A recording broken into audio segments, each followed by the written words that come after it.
Bonjour, c'est l'interview du mois de ce mois d'août. En fait, on l'a fait au mois de juillet, mais c'est pas grave. Mm. Donc, c'est Periane de Com Numérique que j'interviewe pour ce mois.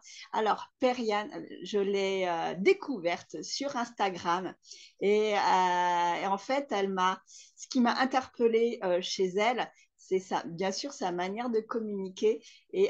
Bon, elle vous en parlera un peu. Je vais vous laisser le suspense de voilà, sa manière de communiquer et ce qui m'a interpellée. Donc, bonjour Periane. Bonjour. Présente-toi, qui es-tu, d'où tu es, quel âge tu as, tu es très jeune, je crois. Euh, voilà.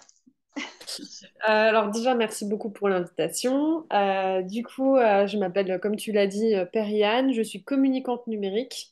Au niveau des études, j'ai fait une licence d'information communication, puis après, j'ai fait un master de communication numérique où je me suis vraiment spécialisée dans la communication numérique dans son ensemble. Après, j'ai fait un autre master d'entrepreneuriat. Puis j'ai eu quelques expériences, surtout dans le milieu de la culture, dans le patrimoine, donc des offices de tourisme, des labels historiques, des associations, etc. Puis après, j'ai décidé de monter ma propre entreprise qui existe maintenant depuis 2 ans. Au niveau de mon âge, j'ai 27 ans. J'ai créé mon entreprise tout de suite après mes études. Même si pendant mes études, j'ai eu de la chance d'avoir des expériences professionnelles longues, tout de suite après, j'ai décidé de créer cette boîte. Et donc aujourd'hui, bah, ça se passe plutôt bien. Ma boîte s'appelle COME. Et puis, j'ai de nombreux projets divers et variés. J'accompagne différents secteurs. Et avec cet objectif, du coup, vraiment de travailler les réseaux sociaux, mais aussi les outils du web. Donc, je crée des sites internet, je fais des partenariats avec des influenceurs, newsletter, stratégie social media, formation, etc., etc. Donc voilà un peu pour la courte présentation. Et sur les réseaux sociaux, notamment sur mon compte Instagram, j'ai un peu associé mon autre passion à mon travail, qui est le cinéma, avec l'objectif du coup d'être la plus pédagogue possible en faisant des références cinématographiques. Donc, bah, justement, pourquoi est-ce que tu as choisi Instagram? Alors, tu m'as dit aussi que tu avais TikTok, hein, c'est deux plateformes comme Mhm. principales. Instagram, pardon, bon, c'est parce que c'est un peu mon réseau favori. C'est celui que j'aime depuis le début de travailler parce qu'il y a une forme d'esthétique qu'il n'y a pas sur les autres plateformes. Et il y a surtout de la créativité beaucoup plus possible sur Instagram. Les autres, moi, j'ai toujours eu la sensation d'être un peu bridée. Sur Instagram, j'ai l'impression que c'est porte ouverte à la créativité grâce à différentes fonctionnalités, mais grâce aussi à la plateforme de manière générale. Et puis, il y avait une période, maintenant, il y a 2, 3 ans de ça, qui était vraiment fructueuse sur Instagram et qui, du coup, en termes sur le plan relationnel, était très, très intéressant. Donc, Instagram, par rapport à cet aspect esthétique, créativité et relationnel, ça m'a semblé être logique. Et puis, c'est là où j'avais beaucoup de connaissances. Donc, c'est là où je me suis sentie le plus à l'aise pour moi, mais aussi pour mes clients. Et puis, TikTok, en fait, c'était plus du hasard. C'est-à-dire que depuis longtemps, on me disait TikTok par-ci, TikTok par-là, mais j'essayais, comme beaucoup de personnes, de retarder un peu le moment parce que pour moi, c'était pas ma génération. C'était plus du 15-18 à l'époque. C'était un peu plus jeune que moi, donc j'avais un peu du mal à y aller. Puis un jour, une cliente m'a demandé quand même pour elle d'y jeter un œil. Donc je me suis créé un compte pour pouvoir y toucher. Et dès que j'ai publié mes propres vidéos, ça a explosé. Et donc je me suis rendu compte que c'était une plateforme qui était hyper intéressante parce que très très très ouverte en fait. Et c'est une plateforme qui n'a pas le même fonctionnement qu'Instagram, donc qui n'a pas les barrières qu'Instagram a aujourd'hui. Et donc TikTok, il y a un aspect boost de visibilité qui est super intéressant. Donc très vite, j'ai atteint les 40 000 abonnés. Tandis que sur Instagram, j'en suis aujourd'hui à 5 000, alors que c'est un vrai travail de fond depuis 2 ans maintenant. TikTok, en quelques mois, j'avais explosé les scores. Alors certes, TikTok m'apporte moins qu'Instagram sur le plan de la conversion, mais c'est quand même une plateforme qui aujourd'hui est très très très intéressante. Donc Instagram par fidélité et TikTok par curiosité. D'accord. Alors, comment est-ce que tu préfères poster sur Instagram? Publication, story, réel, vidéo? Et pourquoi? C'est une bonne Ou les lives question. aussi? Oui. Alors sur Instagram spécifiquement, je suis quand même encore attachée au carrousel. Euh, un post multiple, en fait, c'est des slides, hein, comme un peu une mini présentation. C'était un peu l'âge d'or du carrousel il y a un an. Et j'adore parce qu'en termes de graphisme et de créativité, c'est hyper intéressant. Et c'est là où je peux le plus parler de cinéma.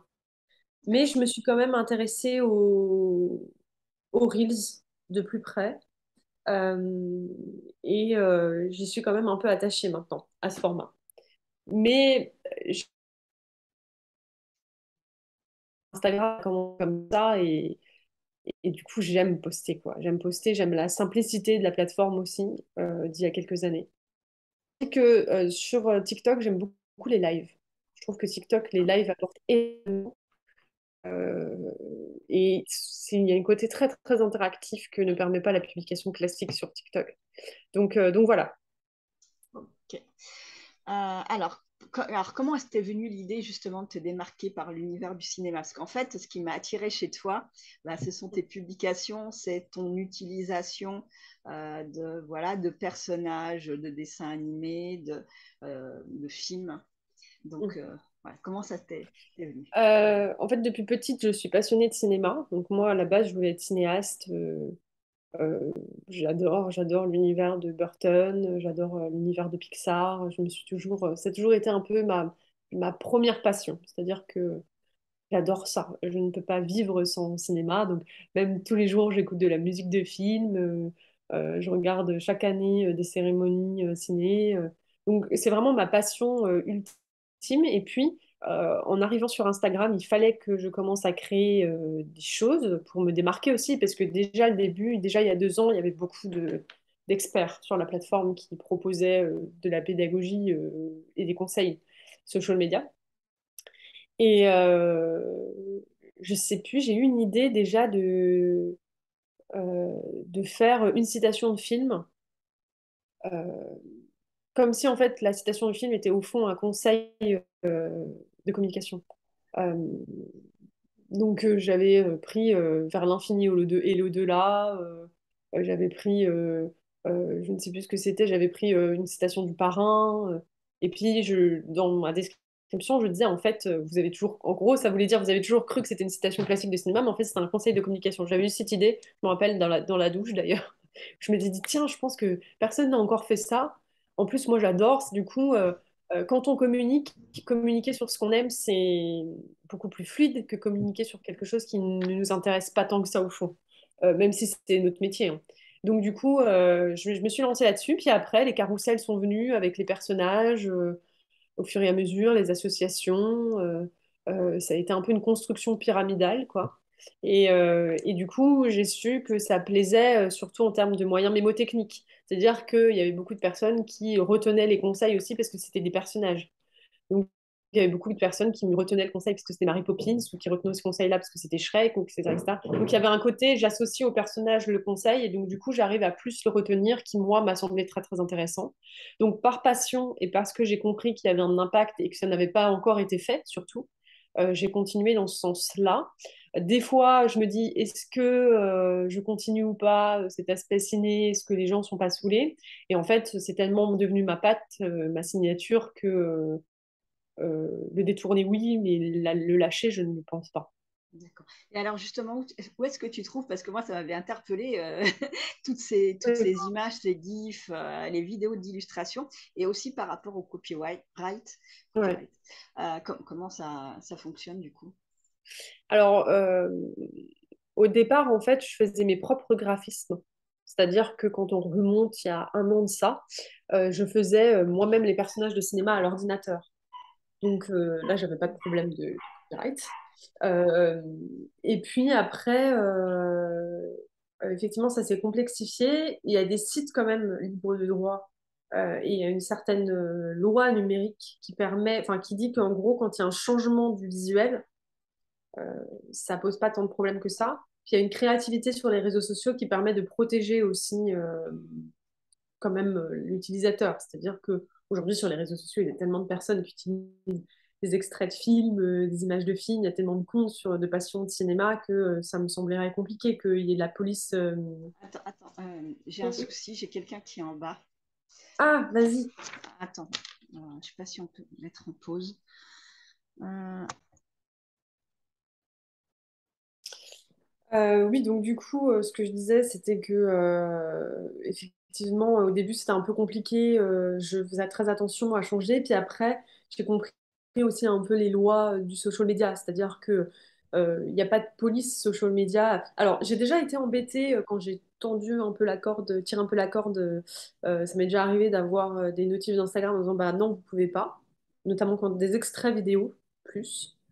Je me souviens, c'était la danse, la scène de la danse de Hugh Grant dans Love Actually.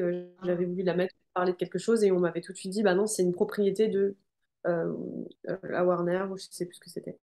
Et du coup, bah, tout de suite, on est stoppé. Et quand on est stoppé, on dit OK. Et moi, j'ai supprimé et j'ai jamais eu trop de problèmes. C'est pas trop à faire non plus parce que si on supprime à chaque fois et qu'on se fait un peu taper sur les doigts à chaque fois, au bout d'un moment, notre compte est à risque. Mais je fais quand même attention entre les photos libres de droit que j'arrive à trouver du cinéma et quand c'est des photos qui ne sont pas les miennes, je les modifie aussi. Et puis, je m'accorde aussi une créativité. Voilà. À partir du moment où il y a du changement, il n'y a pas de problème de copyright d'accord. pour moi. Après, j'imagine qu'à un moment où c'est un compte qui a 60 000 abonnés, qui du coup est beaucoup plus visible par les grosses structures, là, t'es plus embêté, quoi. T'es un peu plus enquiquiné, alors que pour le moment, moi, je reste quand même pas un énorme compte non plus. D'accord. Ok. Alors oui, avec quelle application est-ce que tu utilises Photoshop pour tes Photoshop, versions? ouais. Photoshop? Majoritairement Photoshop. Après, quand j'ai des choses à faire rapides, j'utilise les sites que je mets en avant sur mon propre compte. Par exemple, j'ai une petite retouche à faire qui me prendrait plus de temps sur Photoshop. J'utilise l'outil que je connais en ligne. J'ai des créations de visuels. Des fois, j'arrive pas à faire ce que je veux sur Photoshop. Je vais sur des plateformes comme Adobe Spark, Crelo ou Canva pour avoir l'inspi. Mais généralement, à 99,9%, c'est du Photoshop. D'accord, ok. Quelle est la publication ou le réel ou le réel qui a le mieux fonctionné et pourquoi à ton avis sur Instagram? Je vais regarder ça tout de suite. Je pense au niveau des Reels que ça doit être un Reels d'outils. Je vais regarder ça. Après, qui a mieux fonctionné, excuse-moi, par rapport à quoi? Par Par rapport aux commentaires, Hmm, ouais, aux commentaires, aux partages interaction. peut-être. Ok. Parce qu'après les likes vont. Donc, si je regarde, par exemple, au niveau des Reels, si je regarde interaction avec les Reels, donc c'est un outil. Donc, en fait, les trois.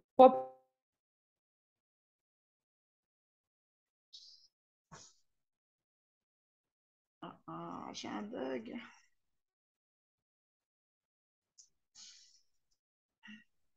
Ah, tu m'entends? Non, il y a eu un bug, je t'ai pas entendu du coup. Ah, mince.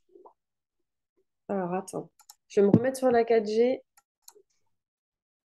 Bouge pas. Comme ça, Tu es à la campagne, non? C'est.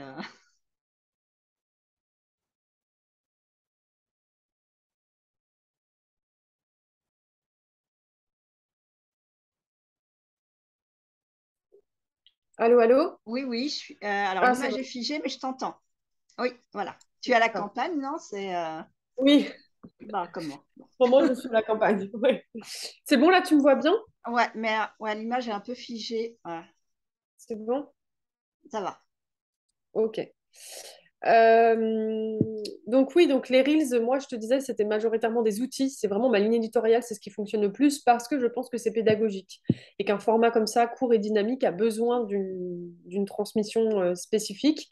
Et moi, ça n'a jamais marché trop quand c'était juste de suivre des tendances ou du divertissement. Je pense pas que mon milieu, enfin, c'était pas ma ligne édito. Au niveau des publications, ce qui a le plus fonctionné, je crois que c'était le mime de Nathalie Portman, de Nicole Kidman. Euh, je regarde aussi. Je le connais. Ouais. Le mime. Oui, c'est en fait c'était une image de. Ah non, oui c'est ça. Le premier c'était aussi un carrousel avec le film Lucas sur des outils et le deuxième c'était cette photo de Nicole Kidman aux Oscars, choquée, que j'avais détournée, parce que c'était à l'époque où il y avait eu la claque Will Smith et Ah, Chris Rock, et tout le monde utilisait cette photo sur les réseaux, et moi j'avais utilisé une autre image de la soirée de Nicole Kidman pour justement me moquer un peu c'est de... bien de se démarquer parce que c'est vrai que Voilà, tout le monde l'a mise et puis, enfin, je trouvais ça c'est ça. chouette, Et je voilà. pense, ouais, et je pense que le premier, bah, c'est les outils. Le deuxième, c'est un peu le côté ah, elle est originale.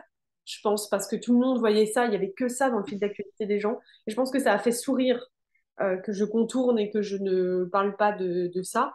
Et puis sinon, c'est des carousels sur les problèmes des réseaux sociaux ou autres. Donc en fait, moi, de toute façon, la majorité de mes contenus, c'est pour répondre à un problème. D'accord. C'est pour aider, apporter quelque chose. Et là, il y a vraiment ce côté Nicole Kidman qui a bien fonctionné, qui n'a pas apporté grand-chose sur le plan pédagogique, mais qui a fait, je pense, sourire.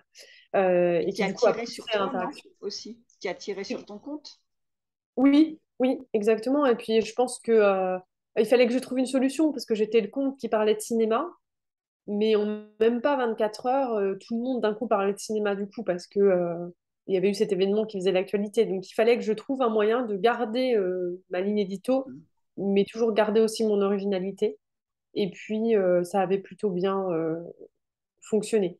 Mais je sais aussi que c'est un poste qui avait très très bien fonctionné en termes de référencement social media, qui est un peu une technique aujourd'hui utilisée. Il suffit de bien décrire la photo dans les paramètres de publication pour que ça soit bien référencé. Et je pense aussi que la publication avec Nicole Kidman a été très très bien référencée par Instagram. Donc voilà, donc je pense que c'est la pédagogie et l'originalité qui m'ont permis de mettre en valeur ces contenus-là. Il m'arrive pour autant d'avoir un contenu pédagogique qui ne marche pas du tout. Parce que les réseaux, et c'est ça aussi qui est très important à dire, et si je peux faire passer un message sur les réseaux sociaux, c'est que c'est comme ça en vrai, hein, pour Exact. tout Ouais. le monde. Et que ceux qui disent que c'est comme ça, c'est faux. Même les experts, même si nous, on arrive à plus se rebondir parce que c'est notre métier, ça nous arrive aussi de travailler sur un format où on se dit ça va cartonner, et en fait, ça ne... C'est vrai. Tout à fait. Alors, on va parler plus entrepreneuriat là. Alors, qui sont tes clients? Et avec qui travailles-tu? Ah, j'ai encore l'image figée. Ah, Alors, je c'est t'ai bon. reperdu, c'est bon. Voilà. Excuse-moi, Tu, hein. tu as entendu ma question ou... Non, redis-moi du coup, Alors, excuse-moi. oui, je voulais qu'on se ressente sur l'entrepreneuriat. Du coup, qui sont tes clients? Avec qui travailles-tu? Qui as-tu choisi d'accompagner? Alors, j'ai des clients divers et variés, de différents secteurs. J'ai un domaine d'hébergement atypique dans le Morvan avec des maisons de Hobbit. J'ai une boutique de cosmétiques durables. J'ai une entreprise dans le milieu du vêtement sportif. J'ai une photographe. J'ai une boutique pour enfants. Là, je viens de signer un contrat avec une billetterie régionale qui comprend le Zénith de Nantes et le Zénith d'Angers. J'ai eu une tatoueuse et une directrice artistique pendant un moment. J'ai eu aussi une entreprise de petit déjeuner livré le matin. J'ai eu des coachs sportifs. Donc voilà. Très J'en oublie varié. d'autres sûrement, mais c'est très très varié. Moi, l'idée, c'est de travailler avec des gens qui m'intéressent majoritairement. Donc là, par exemple, je fais aussi un site internet pour un centre d'équitation et en même temps, je suis aussi en train de faire un site internet à côté pour de la gestion de patrimoine. Ouais, Donc complètement différent. voilà. Donc c'est complètement différent, mais c'est ça aussi qui me plaît. Je pense, peut-être qu'un jour, je vais plus me cibler, mais ce qui me plaît aussi, c'est quand je passe d'un projet à un autre, j'ai l'impression de faire tout autre chose. Euh, Ce qui du coup n'est pas lassant. Et ce qui, moi, me permet aussi d'avoir différentes relations clients, différents projets, différents conseils à donner, parce que chaque conseil sont différents selon le secteur. Donc, du coup, j'ai l'impression d'être en renouveau constant. Voilà un peu le type de client que j'ai. Et je vais me taper sur les doigts après ce moment parce que je vais avoir oublié certaines personnes qui sont hyper importantes. Mais bon, voilà en gros la majorité. Et du coup, alors tu crées pour eux, tu fais des sites internet, tu fais leur community management, Oui, je fais. Alors, il y a certaines personnes, je gère les réseaux sociaux dans la totalité. D'autres personnes, je fais des stratégies social media. D'autres personnes, je crée des sites internet. D'autres personnes, je fais des partenariats influenceurs. d'autres personnes. Je fais de la formation ou du coaching. Donc, ça dépend un peu, mais j'ai un peu Très de varié. tout. C'est quand même majoritairement centré réseaux sociaux ou site internet. D'accord. Et alors, comment est-ce que tu aimes travailler avec eux? C'est quoi le feeling? Comment tu crées le feeling? Je sais pas comment Alors expliquer. déjà, il y a la volonté, je ne sais pas si c'est ça qui fait que ça va fonctionner, mais la volonté de mettre l'autre personne très très à l'aise. C'est-à-dire que moi, pour moi, avant tout, c'est de l'humain. C'est pas un contrat financier ou pour moi, il y a quelque chose d'autre. Donc je mets très à l'aise la personne sur le fait qu'elle n'est pas coincée avec moi et que mon but, c'est de l'aider. Donc déjà, il y a un suivi. En fait, il y a une forme de relation de confiance qui est très très importante pour moi dès le départ. C'est-à-dire que déjà, généralement, c'est des personnes qui viennent parce qu'elles me suivent sur les réseaux, donc il y a une forme de confiance qui est déjà un peu préinstallée parce qu'elles ont la sensation de me connaître. Et après, c'est un appel découverte, généralement ensemble, où on discute pendant 30 minutes des problèmes numériques, si on peut appeler ça comme ça, de la personne. Et donc, du coup, moi, j'essaye déjà de comprendre un peu l'écoute aussi durant cet appel, qui des fois dépasse la demi-heure. Rassure aussi la personne que je prends le temps nécessaire si besoin. Et le fait aussi que quand la personne me dit, bon, bah, on ne travaille pas ensemble parce que je ne peux pas pour X ou Y raison, que je sois encore là malgré tout, ça joue aussi beaucoup sur la réputation de mon entreprise, je pense. Donc, en fait, je suis vraiment dans ce côté humain, écoute autant que je peux. Après, je fais des erreurs, mais j'essaye d'être à disposition et d'être la plus empathique possible. Parce que je pense que quand une personne, moi j'ai mon entreprise, mais aussi de la personne de l'entreprise, pour que la collaboration fonctionne, il faut qu'il y ait une forme d'empathie, un peu entrepreneuriale, je pense, de se rejoindre un peu à mi-chemin avec les disponibilités et les problèmes et les qualités des uns et des autres. Donc c'est un peu ça aussi qui m'intéresse. Donc j'essaye avant même qu'il y ait cette relation, avant même qu'il y ait cette relation professionnelle vraiment installée de prestation, quoi, d'avoir déjà à minima une relation de confiance et de bienveillance. C'est plus ça que j'essaye de mettre en place. Et tu parles budget avec eux pendant ce rendez-vous, cette séance découverte, ou vous évoquez? Oui, bien sûr, bah oui, parce qu'on me demande rapidement les tarifs. Donc en fait, je demande quel est le problème, et puis après, la personne me dit, bah c'est ça et ça. Moi, je dis, bah il vous faudrait ça et ça. Et puis à la fin, on me demande les tarifs. Mais aussi, je suis très à l'aise sur ce sujet-là, et euh, je suis très transparente aussi là-dessus, et je suis à l'écoute aussi des personnes sur ce sujet-là. Donc je parle, en fait, c'est vraiment un appel pour se découvrir l'un et l'autre de toutes les manières possibles.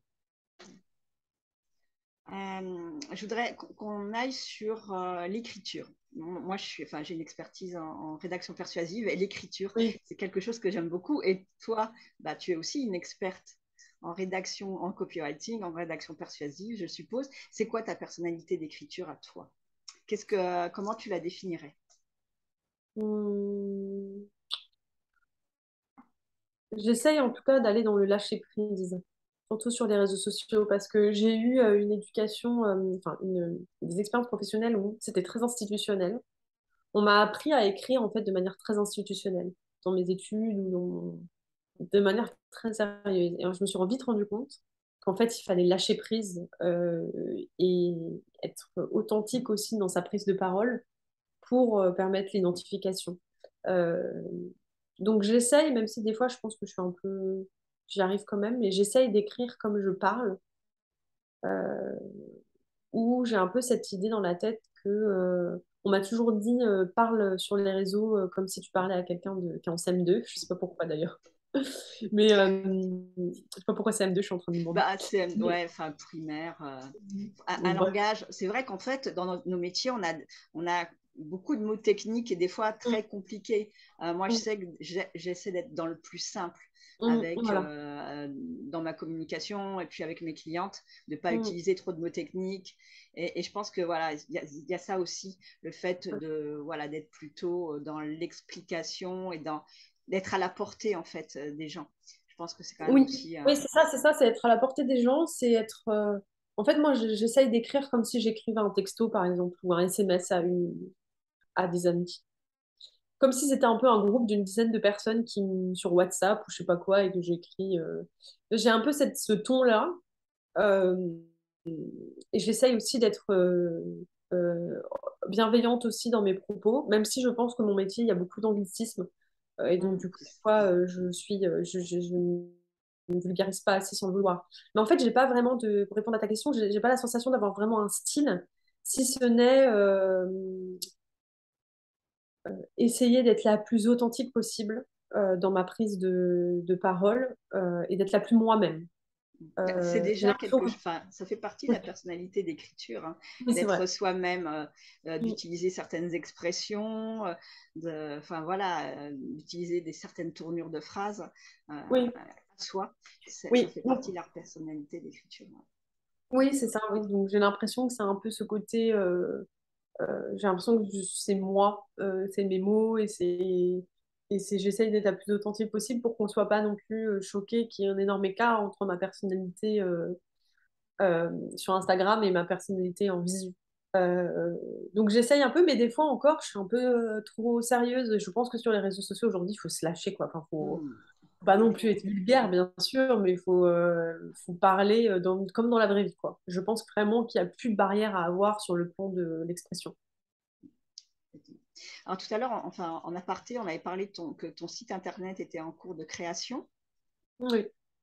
D'accord. Et voilà, si tu pouvais donner peut-être une date pendant l'interview Alors oui, en fait, accessible. effectivement, j'ai une grosse plateforme qui est en construction parce que j'essaye de faire des formations en ligne D'accord. euh, où la personne, ça sera un peu comme une espèce de jeu interactif où la personne pourrait faire elle-même ses modules et elle-même ses parcours, ce qui est un travail bien entendu titanesque.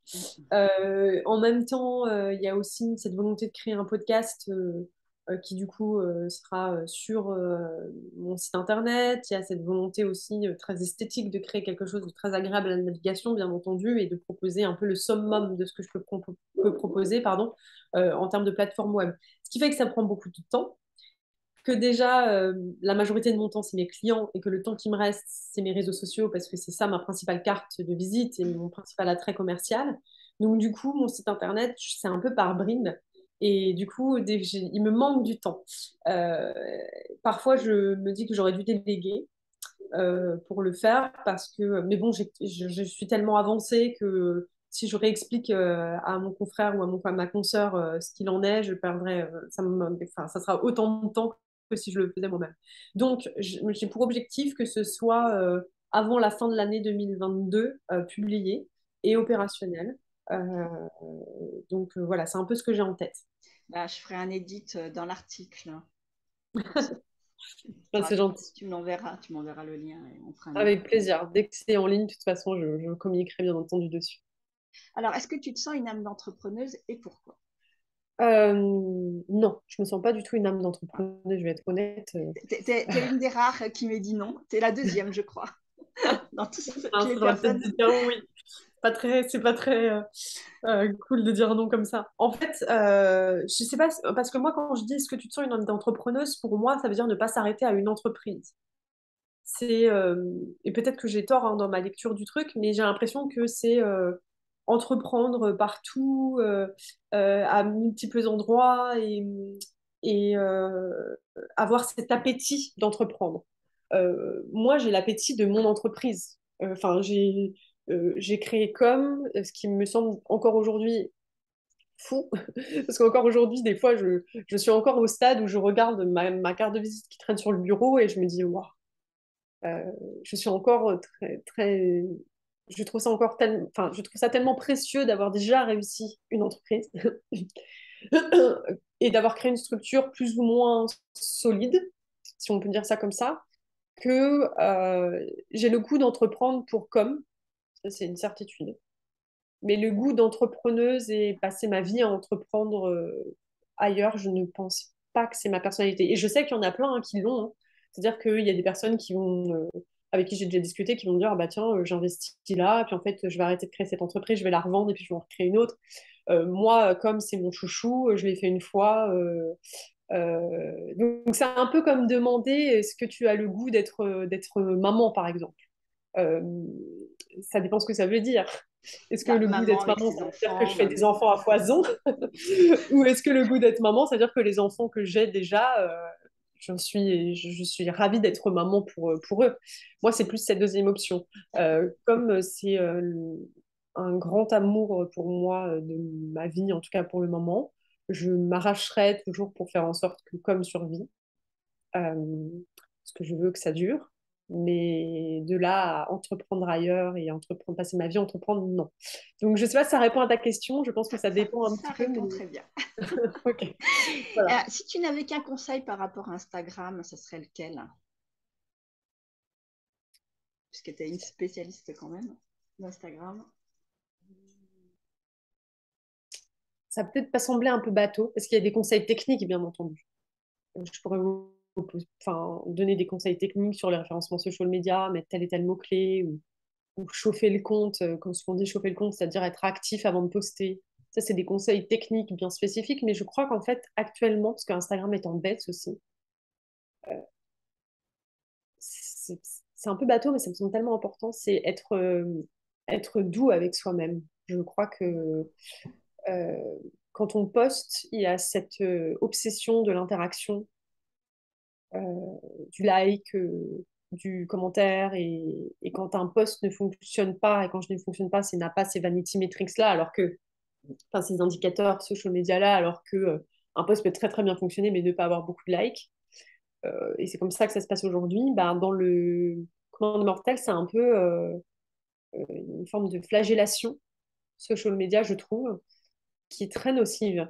Et du coup, moi, avec mes clients ou avec moi-même, des fois, je me retrouve dans cette situation-là, et je dis ça avec toute honnêteté, parce que beaucoup de personnes ne l'assumeront pas, mais on se retrouve des fois dans du j'ai bossé comme une ouf sur ce poste et ça fonctionne pas.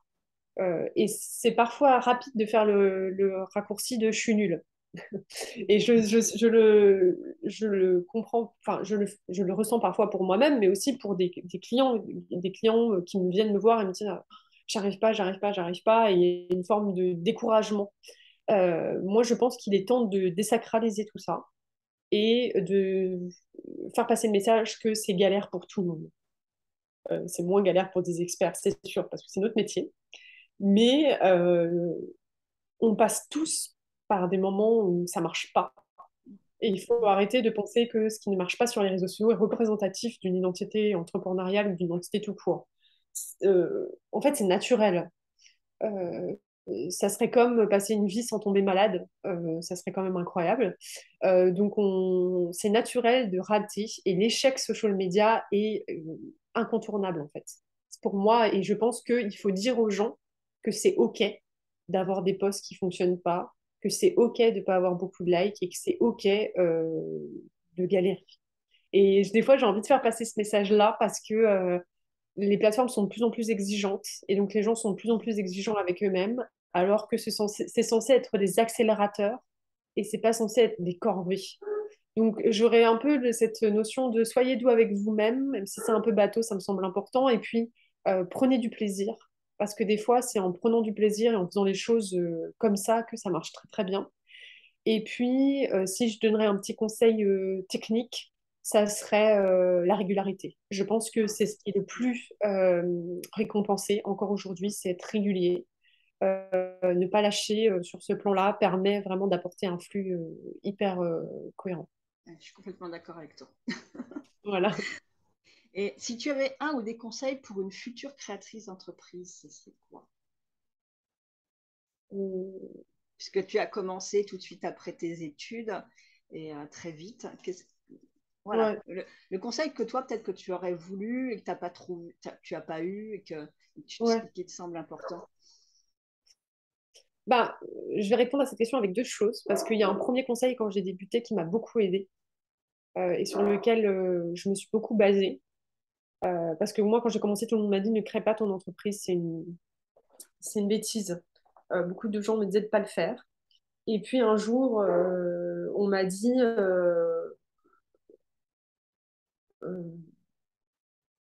ose. Euh, et on m'a dit que quand rien n'est certain, est possible.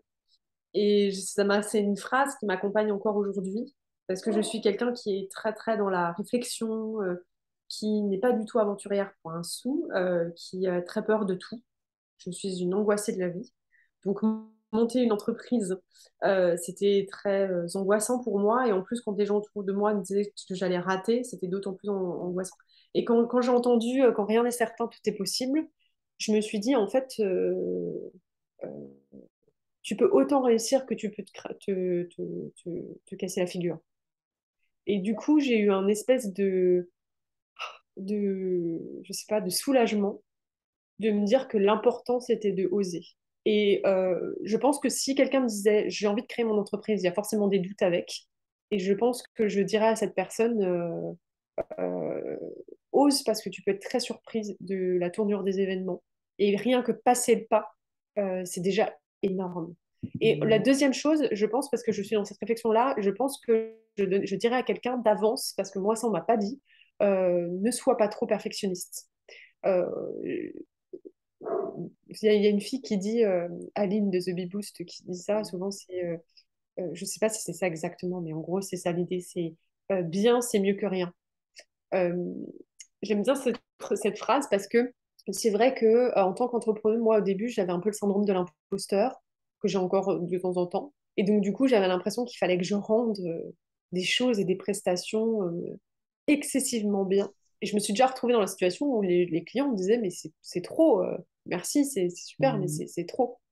Et donc, je perdais du temps sur beaucoup de prestations et je voulais être perfectionniste. Et donc, parfois même, je mettais du temps à rendre les choses parce que je relisais 3 fois le même document, j'avais peur de faire une copie, j'avais pas, etc. Alors que non seulement l'erreur est humaine, mais aussi alors qu'on attend quelque chose de bien et de professionnel et on n'attend pas la perfection. Et je pense que se dire dès le départ, on n'attend pas de toi la perfection, mais on attend de toi que tu fasses ton travail bien et correctement, ça fait gagner beaucoup de temps et beaucoup d'énergie. Donc voilà, je pense que ça serait ces deux choses-là. Le premier qu'on m'a donné, qui m'a beaucoup aidé en me disant ne te pose pas de questions, quand faut y aller, juste passe le pas. Et le deuxième sur ne sois pas si exigeante que ça avec toi-même, rends ton truc bien ficelé et ça suffit aussi. Ok. Et le mot de la fin. Alors, le mot de la Oui. fin, c'est un mot, une phrase, ce que tu veux. Oh.